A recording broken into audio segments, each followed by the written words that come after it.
இன்றைக்கான lunch box recipe வந்து பார்த்தீங்கன்னா பணியாரம்.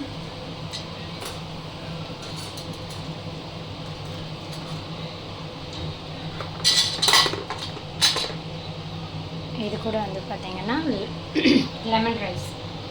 காலங்காத்தால் வாய் கையெல்லாம் அடைக்குதுடா அப்பா.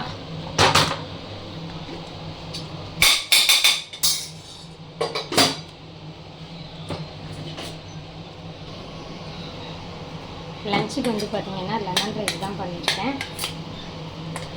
ஆக்சுவலி இன்றைக்கி எந்திரிச்சது லேட்டு, ரொம்ப லேட் ஆகிடுச்சு. ஸோ அதனால் என்ன முடியுமோ அதை அப்படியே பண்ணி கொடுக்குறேன், அவ்வளோதான். ஏன்னா இவங்க வர்றதுக்கு மத்தியானம் 3 மணி ஆகிடுது. அப்போ லேட் ஆகிடக்கூடாதுன்னு தான் வந்துட்டு அப்போ ரொம்ப பசிக்க ஆரம்பிச்சிடல. அதனால தான் கடன்னு எல்லாத்தையுமே பண்ணியாச்சு. இது கூட வந்து பார்த்திங்கன்னா ஸ்நாக்ஸுக்கு வந்துட்டு பணியாரமே வச்சுருக்கேன். சட்னி. அகைன் இங்கே ரிட்டன் வீட்டுக்கு வர்றப்போ வந்துட்டு பார்த்திங்கன்னா 3:30 அந்த மாதிரி ஆகிடும். ஸோ அதனால் வந்து பார்த்திங்கன்னா இது கூட பிஸ்கட் வச்சிடுறேன். பிஸ்கட் ஹெல்தியா அப்படின்னு கேட்டிங்கன்னா அந்த இதுக்கு ஆர்கியூமெண்ட்டுக்கெலாம் நான் வரல. ஸோ ஏதோ ஒன்று சாப்பிடணும், பசிக்காமல் இருக்கணும், அவ்வளோதான்.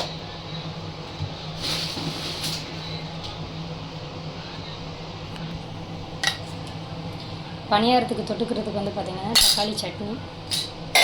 இன்றைக்கி தக்காளி சட்னியில் வந்து என்ன பிரச்சனை ஆயிடுச்சுன்னா எல்லாமே ஓகே.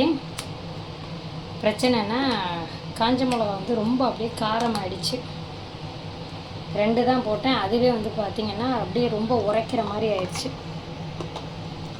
சரி, இந்த லெமன் சாதத்துக்கு வந்து பார்த்திங்கன்னா பன்னீர் வந்துட்டு அப்படியே சும்மா ஒரு டோஸ்ட் மாதிரி அப்படியே லைட்டாக. ஸோ இதுக்கு இவங்களுக்கு நீ உரைக்கும், நீ என்னென்ன நடக்க போகுது.